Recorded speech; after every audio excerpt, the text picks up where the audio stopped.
हरियाणा चुनावों के नतीजों के बाद देश भर से रुझान आने लगे हैं। महाराष्ट्र से बयान आ रहे हैं, दिल्ली से बयान आ रहे हैं और उत्तर प्रदेश से आई है एक लिस्ट।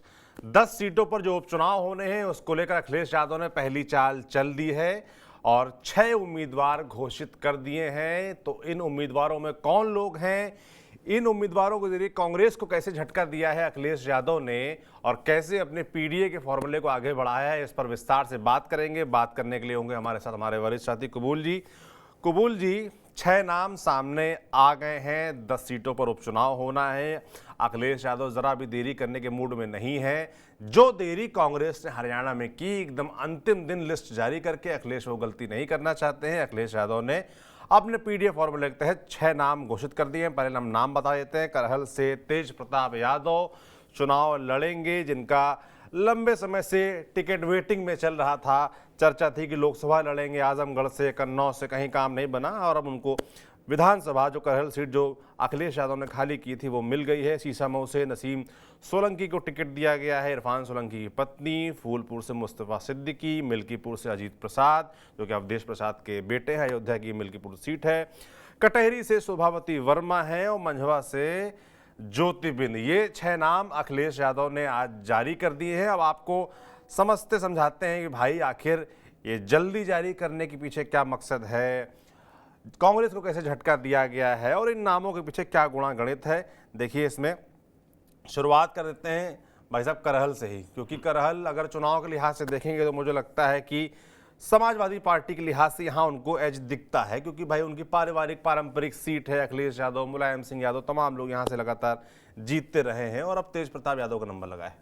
निश्चित तौर पे आप देखें कि जो आपने बात की कि समाजवादी पार्टी ने अपनी पहली चाल चल दी है, तो ऐसे में जब आप बात कर रहे हैं करहल की जी, तो इत्तेफाक देखिए कि हरियाणा में लालू यादव के एक दामाद जो है चुनाव हार जाते हैं, चिरंजीव राव। हाँ, जी, हार जाते नहीं, हैं। बहुत बुरी तरीके से हाँ, हारे हैं, जबकि पूरा जोर लगाया गया। लालू प्रसाद यादव हो, तेजस्वी यादव हो, तेज प्रताप यादव हो, सबने उनके लिए अपील की, प्रचार करने लोग आए। वो अपने आप को डिप्टी सीएम कह रहे थे कि अगर सरकार आएगी तो हम डिप्टी सीएम बनेंगे। बिल्कुल, और यहाँ भी उनके पीछे लंबी राजनीतिक विरासत है। उनकी जो पिताजी हैं कैप्टन अजय यादव, वो कांग्रेस के बड़े नेता रहे हैं, सब ओबीसी के अभी अध्यक्ष हैं जी हैं। तो वो उधर चुनाव हार जाते हैं, तो इधर दूसरी तरफ जो है जो अखिलेश यादव के भतीजे और लालू यादव के दामाद एक और दामाद जी का नंबर लग गया है। हाँ, लग गया है। अब वो करहल से उतरे हैं और खास तौर से निश्चित तौर पे ये सीट समाजवादी की पार्टी की परंपरागत सीट रही है। इस समाजवादी पार्टी यहाँ पे समाजवादी पार्टी से अखिलेश यादव से पहले जो है यहाँ समाजवादी पार्टी लगातार जीत रही है। अगर हम इसको देखें पिछले 1990 से लेकर अब तक, तो समाजवादी पार्टी जो है एक बार यहाँ हारी है और भारतीय जनता पार्टी 2002 में एक बार जीती थी, लेकिन वो विधायक जो जीते थे उसके बाद वो समाजवादी पार्टी में शामिल हो गए। तो इस तरह समाजवादी पार्टी सेफ है। और तेज प्रताप को लेकर बात हो रही थी, मैनपुरी से कभी वो मुलायम सिंह यादव की विरासत संभाले थे, आज वो अखिलेश यादव की सियासी विरासत के तौर पे वहां से चुनाव लड़ेंगे। निश्चित तौर पे वो मुझे लगता है कि सेफ सीट है सपा के लिए। बिल्कुल। सीसामऊ की बात करें तो वहां से जो कयास लगाए जा रहे थे वही नाम सामने भी आया है। नसीम सोलंकी इरफान सोलंकी की पत्नी है। लंबे समय से उनका नाम चल भी रहा था कि परिवार में से किसी को दिया जाएगा। चर्चा थी भी कि उनकी पत्नी को टिकट मिलेगा और ये अब मुहर लग भी गई है, फाइनल लिस्ट आ गई है। लिस्ट अगर आप देखेंगे तो उसमें साफ तौर पर लिखा भी हुआ है कि होगा पीडीए के नाम एकजुट मतदान। तो पीडीए पे खास जोर है और इस लिस्ट में भी उसका असर नजर आ रहा है। निश्चित तौर पे आपने जो बात कही पीडीए की, तो आप देखें जो लिस्ट है 6 उम्मीदवारों की, तो उसमें 2 मुस्लिम हैं। एक तो श्रीमती नसीम सोलंकी हैं जो कि इरफान सोलंकी की पत्नी है, और दूसरा नाम मुस्तफा सिद्दीकी का है फूलपुर से। ये वो सीट है जहां माना जा रहा था कि किसी न किसी जो है खास तौर से मौर्य बिरादरी कैंडिडेट को उतारा जा सकता है, लेकिन अखिलेश यादव ने अपने पूर्व विधायक 2012 में यहाँ से वो विधायक रहे हैं और इस बार फिर उन पे दांव खेला है। तो एक बार से वो मुस्लिम, इस बार वो बहुत मामूली वोटों से चुनाव हार गए थे, तो मुझे लगता है कि वहां पे नजरअंदाज नहीं किया, तो 2 मुस्लिम उतारा है। आप देखिए तो इसमें 2 ओबीसी हैं, तेज प्रताप यादव जो यादव समुदाय से आते हैं और दूसरा नाम जो है शोभावती वर्मा जो लालजी वर्मा की पत्नी है, जो खासतौर से कटहरी से पहले विधायक थे, अभी समाजवादी पार्टी से फूलपुर वहां से अंबेडकर नगर से सांसद है। तो इन्होंने तीसरा जो है इसमें एक जो है दलित कार्ड के तौर पर है। अगर दलित कार्ड के तो अजीत प्रसाद जो मिल्कीपुर से अवधेश प्रसाद जो वहाँ मिल्कीपुर तो एकदम वो सीट हो रखी है जो एकदम प्रतिष्ठा का प्रश्न हो रखी है भारतीय जनता पार्टी के लिए, खास तौर पर जब से अयोध्या फैजाबाद लोकसभा बीजेपी हारी है और हराने वाले थे अवधेश प्रसाद। उनकी सीट एक खाली हुई है मिल्कीपुर, जहां से उनके बेटे अजीत प्रसाद को उतारा गया है मैदान में। और लगातार खास तौर पर मुख्यमंत्री योगी आदित्यनाथ इस सीट पर अच्छा खासा एक्टिव है, लगातार दौरे कर रहे हैं। आप देखिए ये सीट जब से लोकसभा चुनाव हुआ है उसके बाद से नजर है, खासतौर से जो है फैजाबाद में एक दलित बिन ओबीसी लड़की का जो है वो बलात्कार का मामला रहा हो, कैसे बीजेपी उस पर आक्रामक रही है। अभी पिछले दिनों अजीत प्रसाद को लेके मुकदमे लिख दिया गया है और उस पर भी जो है बीजेपी बहुत एग्रेसिव रही है। तो समाजवादी पार्टी भी वहां पे बहुत एक्टिव मोड में, कोई डिफेंसिव मोड में सपा नहीं रही है, चाहे वो उनके खासतौर से जो समाजवादी पार्टी के नगर अध्यक्ष रहे उनके मामला रहा हो या फिर अजीत प्रसाद को, दोनों में समाजवादी पार्टी मुख्य मोर्चे पे खड़ी नजर आई है। तो मुझे लगता है दलित कार्ड के तौर पे अजीत प्रसाद को उतारा है। इसमें एक अति पिछड़ा कार्ड है, खासतौर से जिसका नाम डॉक्टर ज्योति बिंद। ये रमेश बिंद जो कि 5 बार से मंझवा के विधायक रहे हैं, उनकी बेटी हैं और ये ऐन टाइम पे पिछली बार ये जो है भदोही से सांसद थे और इस बार जो है लोकसभा चुनाव में उनका टिकट काट दिया गया तो समाजवादी पार्टी में शामिल हो गए थे और भदोही से चुनाव लड़े थे, वो लेकिन जीत नहीं पाए। लेकिन वो अपने गढ़ में मंझुआ में अपनी सियासी विरासत कहीं ना कहीं अपनी बेटी को जो मल्लाह समुदाय चाहते हैं। अब इसमें देखिए कि एक तो समीकरण हो गया, दूसरा तो आपने बता दिया जातिगत समीकरण कि भाई 2 मुस्लिम हैं और 4 आप मान लीजिए पीडीए परिवार के तहत आप 3 जो है 2 ओबीसी, एक अति पिछड़ा और एक जो है दलित कार्ड, ये हो गया। एक चीज और जो ध्यान देने वाली है वो जो पीडीए परिवार बोला जाता है, तो इसमें परिवार का भी अच्छा खासा दखल दिख रहा है। निश्चित तौर पे अखिलेश यादव, मुलायम सिंह यादव परिवार के आप देख लीजिए, अजीत प्रसाद अवधेश प्रसाद के बेटे 6 में से 5 नाम जी, नसीम सोलंकी इरफान सोलंकी की पत्नी है, ज्योति बिंद आपने बता दिया रमेश बिंद की बेटी हैं, शोभावती आपने बता दिया लालजी वर्मा की पत्नी हैं। तो परिवार का भी अच्छा खासा बोलबाला दिख रहा है इसमें। वजह यह है कि अखिलेश यादव पहले तो मुझे लगता है 2022 के चुनाव से तक वो परिवारवाद से थोड़ा सा उनको लगता था वो किनारा करते थे, लेकिन 2022 में उनको लगा कि नहीं, ये दांव नहीं, इसीलिए 2024 में उन्होंने खुलकर खेला। जो नेताओं के बेटे थे, बेटियां थी, अपने परिवार से, यादवों में उन्होंने जो भी चुनाव लड़ाया सिर्फ अपने परिवार से लड़ाया। वो ये नहीं देखें कि परिवारवाद के आरोप से हमें घिरेंगे, जबकि बीजेपी इसको मुद्दा बनाती रही। इसीलिए जब खास तौर से उपचुनाव हो रहा, ये बहुत इंपॉर्टेंट, तो उन्होंने उस सीटों पर दांव खेला, परिवारवाद पर इसलिए दांव खेला क्योंकि उनको पता है कि उस जगह पे कोई राजनीतिक रिस्क लेने के मूड में नहीं है। एक चीज आप कहना चाह रहे हैं कि जिताऊ कैंडिडेट देखा है, इससे नहीं घबरा रहे हैं कि आप परिवारवाद क्या आप देखिए जैसे कटहरी है जी, कटहरी में आप लालजी वर्मा को इग्नोर करके किसको चुनाव लड़ाते? ठीक बात, आपके पास वो नहीं। दूसरा है आप मिल्कीपुर है, अवधेश प्रसाद से बड़ा नेता तुम्हारे पास आपके पास कौन है? मंझुआ सीट समाजवादी पार्टी पूरी जिंदगी नहीं जीती, जब से समाजवादी पार्टी की बुनियाद हुई है मंझुआ सीट आज तक सपा नहीं जीती। तो सपा को वहां लगा कि रमेश बिंद जो बसपा से 5 बार विधायक रहे, तो क्यों ना उनकी ही बेटी को चुनाव लड़ा जाए। तो इसीलिए वहां पे कई लोग टिकट मांग रहे थे, लेकिन उतारा।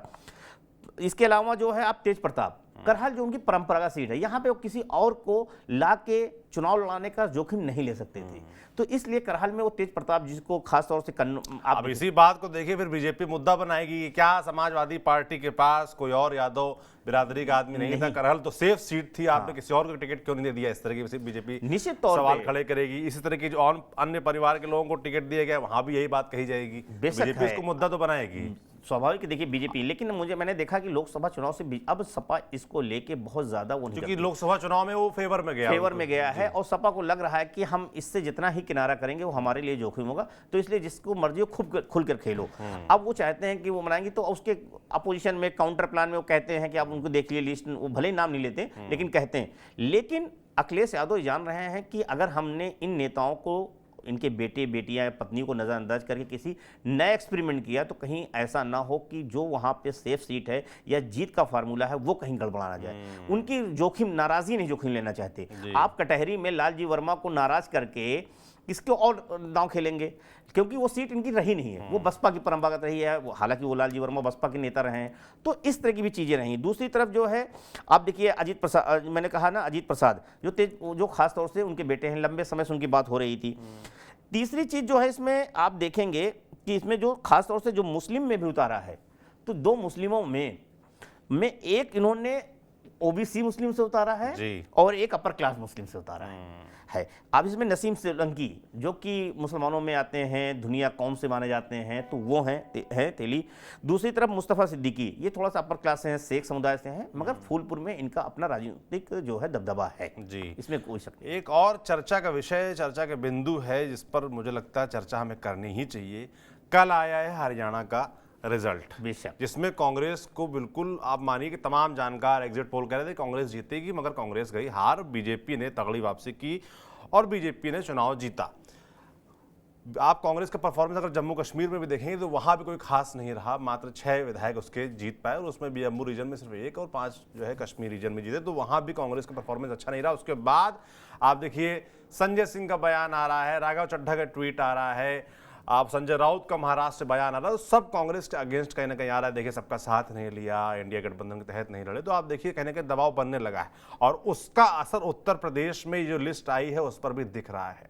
इसमें 2 सीटें ऐसी हैं जहां पर कांग्रेस दावेदारी कर रही थी कि हमको टिकट चाहिए, मगर अखिलेश यादव ने घोषणा कर दी है उन 2 सीटों पर। मझवा सीट हो गई और फूलपुर तो एकदम वो मान के चल रहे थे कि भाई हमारा परिवार का नाता रहा है इस सीट से और हाँ ये टिकट हमको ही चाहिए, सीट हमको ही चाहिए, मगर अखिलेश यादव समझौता के मूड में कम से कम इस लिस्ट के अनुसार तो नहीं दिख रहे हैं और उन्होंने बिना देरी किए ये दांव चल दिया है। निश्चित तौर पर देखिए, खासतौर से जो चुनाव होते हैं, जिस तरह की हरियाणा की बाजी थी, जिस तरह का माहौल दिख रहा था, उसमें लग रहा था कांग्रेस ही जीत लेगी। कांग्रेस इस चुनाव को जीतने की स्थिति में थी और ये कांग्रेस की हाथ से जीती हुई बाजी निकली है। तो निश्चित तौर पे जब जीती हुई बाजी निकली है तो सवाल तो खड़े होंगे। खास तौर से आप देखेंगे राहुल गांधी चाहते थे कि इंडिया गठबंधन के साथ हरियाणा में उतरा जाए, लेकिन हरियाणा की जो कांग्रेस लॉबी है वो एग्री इस पे नहीं हुई। आम आदमी पार्टी आखिरी दम तक इंतजार करती रही, लेकिन आपने उसके साथ अलायंस नहीं किया। समाजवादी पार्टी 2 सीटें मांग रही थी हरियाणा में, आपने नहीं दिया। तो निश्चित तौर पे जब आप इंडिया गठबंधन के साथ नहीं उतरेंगे, देखिए समाजवादी पार्टी से जुड़े लोग या उसके जो समर्थक हैं वो क्या कह रहे हैं कि भाई अहिरवाल में इतनी खराब परफॉर्मेंस अगर आपकी ना होती, अगर अखिलेश यादव ने वहां प्रचार किया होता, निश्चित तौर पे उनको वहां पर टिकट दी होती। अब ये दावा है, सही कितना होता वो अलग। मैं ये बात बार बार कह रहा हूं कि जो ओवर कॉन्फिडेंस आपको मध्य प्रदेश में नुकसान हुआ है, वही ओवर कॉन्फिडेंस आपने अपने छत्रप के चक्कर में हरियाणा में भी कर बैठे। और दूसरी बात है कि जब आप इंडिया गठबंधन के साथ होते हैं, देखिए कांग्रेस का जो जीत का पैटर्न है लोकसभा चुनाव में, देखिए जब वो इंडिया गठबंधन के साथ उतरती है तो उसका परफॉर्मेंस बेहतर रहा है। और कांग्रेस जिस इलाकों में या जिन राज्यों में बेहतर की थी, चाहे वो महाराष्ट्र हो या उत्तर प्रदेश हो या बिहार हो या जम्मू कश्मीर, तो यहाँ अलायंस का जो है बहुत अच्छा है। लेकिन जब वो जहाँ पे उसकी सीधी बीजेपी से लड़ाई है, जहाँ खुद लड़ती है, तो वहाँ कभी ना कोई कोशिश करती है कोई रीजनल पार्टियां स्पेस ना बना पाए, इसीलिए आप मध्य प्रदेश में जो है सपा को सीटें नहीं देते हैं। फिर हरियाणा में चुनाव होता है तो हरियाणा में आप आम आदमी पार्टी या समाजवादी पार्टी वहाँ पे अपने लिए सीट शेयरिंग मांगती है तो उनको आप नहीं देते हैं और ये इग्नोर कर देते हैं। और उसका खामियाजा क्या होता है कि आप जो है तमाम राज्यों में, खासतौर से अगर यादव, निश्चित तौर पर जो यादव जाट लैंड में है, वहाँ यादवों का एक मुश्त वोट जो है भारतीय जनता पार्टी के पक्ष में गया है। इसीलिए आप अहिरवाल बेल्ट में, आप रेवाड़ी महेंद्रगढ़ में आप क्लीन स्वीप हो जाते हैं, वहाँ पर आप नहीं जीत पाते यादवों का। आपने देखा कि राजस्थान, मध्य प्रदेश में यादव समुदाय ने एक तरफा होके बीजेपी के पक्ष में वोट दे रहा है। तो ये बात देख रहे हैं तो आपको उस वोट में सेंधमारी के लिए किसी न किसी को स्पेस तो देना पड़ेगा। मगर इनको लगता है कांग्रेस को कि आज अगर स्पेस दे दिया तो कल ये हमारे लिए खतरनाक बन जाएंगे, क्योंकि उत्तर प्रदेश में आज जो समाजवादी पार्टी जिस जमीन पे खड़ी है वो जमीन कभी कांग्रेस को, जो आप बात बोल रहे हैं वही बात लग रहा है अखिलेश यादव को समझ में आ गई है। हाँ, निश्चित तौर पर इसीलिए उन्होंने खासतौर से बिना इंतजार किए जो कांग्रेस डिमांड कर रही थी मंझुआ और फूलपुर सीट पे 5 सीटों की डिमांड की थी। तो ज्यादा जोर था मुझे लगता है। 5 सीटों पे उनके जो जोर थी, तो एक मंझुआ की जोर थी और एक फूलपुर। उनका था कि मंझुआ में कांग्रेस जीती है, पहले कांग्रेस वहां चुनाव लड़ती रही, मजबूती से लड़ती रही और सपा से अच्छा करती रही है, तो हमें दिया जाए। फूलपुर हमारी राजनीतिक विरासत में रही है, वहां से नेहरू परिवार की वो परंपरागत सीट रही है, तो ऐसे में फूलपुर हमें दिया जाए। और सपा का ऑलरेडी वहां विधायक भी नहीं है, तो हमें आसानी से मिल सकती है। बीजेपी की सिटिंग सीट खाली हुई है, तो ये फार्मूले के तहत वो 5 सीटें जो मांग रहे थे उसमें से 2 सीटें थी। लेकिन समाजवादी पार्टी ने कांग्रेस की परवाह किए बिना आज उन्होंने जारी कर दिया। और सीधा तौर पे जो आपने कहा कि ये हरियाणा चुनाव के नतीजों का इफेक्ट है, तो निश्चित तौर पे ये पूरा उसका इफेक्ट है, असर दिख रहा है। और आज कांग्रेस जो है वो बैकफुट पे है, अब समाजवादी पार्टी फ्रंट फुट पे उतर कर खेलने लगी है। बिल्कुल, तो कुल मिलाकर हरियाणा चुनाव खत्म हो चुका है, अब नजर होगी महाराष्ट्र, झारखंड और यूपी की ये जो 10 सीटों पर उपचुनाव हो रहे हैं और उसको लेकर अखिलेश यादव ने अपना पहला दांव चल दिया है बिना देरी किए। अब इसका क्या असर होता है, पॉजिटिव नेगेटिव, वो तो जाहिर सी बात है जब चुनाव होंगे, चुनाव बाद नतीजे आएंगे। लेकिन सौरभ भाई तब इसके पता साथ एक चलेगा। बात और करनी चाहिए, जी, जी। मुझे लगता है जाए 2-4 मिनट की, कि आखिर समाजवादी पार्टी ने 10 के बजाय 6 सीटों पे क्यों उम्मीदवार जारी किए? जी, 4 सीटों पे आखिर क्या वजह रही कि जिसकी वजह से जारी नहीं किया? ये अखिलेश यादव की ये बहुत बड़ी रणनीति का हिस्सा है कि एक साथ 10 उम्मीदवारों के नाम की घोषणा करना नहीं चाहिए। लोग ये समझ रहे हैं कि ऐसा तो नहीं कि 4 सीटें इसलिए छोड़ दी है कांग्रेस के लिए स्पेस रखा हो। ये कांग्रेस के लिए स्पेस नहीं है, ये समाजवादी पार्टी की स्ट्रेटजी का हिस्सा है। क्योंकि समाजवादी आगे जो जिन 4 सीटों पे घोषणा होनी है वो 4 की चारों सीटें जो है पश्चिम उत्तर प्रदेश की हैं, जिसमें एक मुरादाबाद की कुंदर की सीट है, दूसरा जो है ये अलीगढ़ की खैर सीट है, तीसरा मुजफ्फरनगर की मीरापुर सीट है और चौथी जो गाजियाबाद की। इन 4 सीटों में से 2 सीटें ऐसी हैं जहां पे मुस्लिम कैंडिडेट सपा से दावेदार हैं।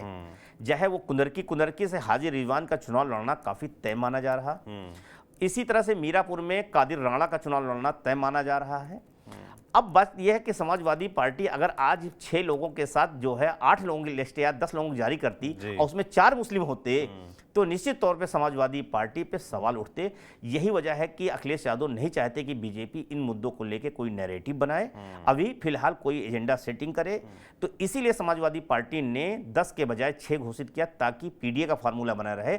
ऐसा ना हो कि पीडीए के फार्मूले में एक पल्ला इस बार उपचुनाव में कहीं भारी ना पड़ जाए। तो इसीलिए समाजवादी पार्टी ने क्योंकि अखिलेश यादव को यह पता है कि मुस्लिम परस्त की जो छवि है वो समाजवादी पार्टी के लिए काफी हानिकारक साबित होती रही है। इसीलिए वो स्ट्रेटजी के साथ अभी 6 जारी किया है, बाद में 2।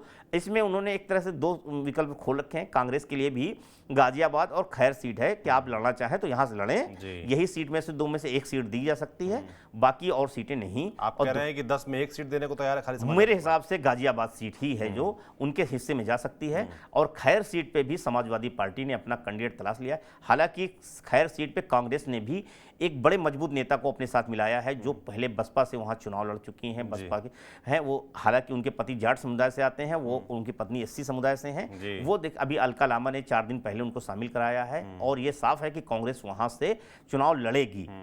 लेकिन बसपा वहां पे सपा ने भी बसपा के एक पूर्व नेता को अपने साथ शामिल करके वहां भी चुनाव लड़ने की तैयारी कर रखी है। बिल्कुल, दावेदारी चल रही है और उस बीच सीट आ गई हैं, 6 सीटों पर लिस्ट समाजवादी पार्टी की आ गई है। आपका इस पूरी लिस्ट पर क्या सोचना है, हमें कमेंट बॉक्स में लिखकर ज़रूर बताएं। बाकी ऐसी तमाम जानकारियों के लिए, राजनीतिक अपडेट्स के लिए यूपी से जुड़े आप तक हम लगातार पहुंचाते रहेंगे। आप देखते रहिए TV9 डिजिटल। शुक्रिया।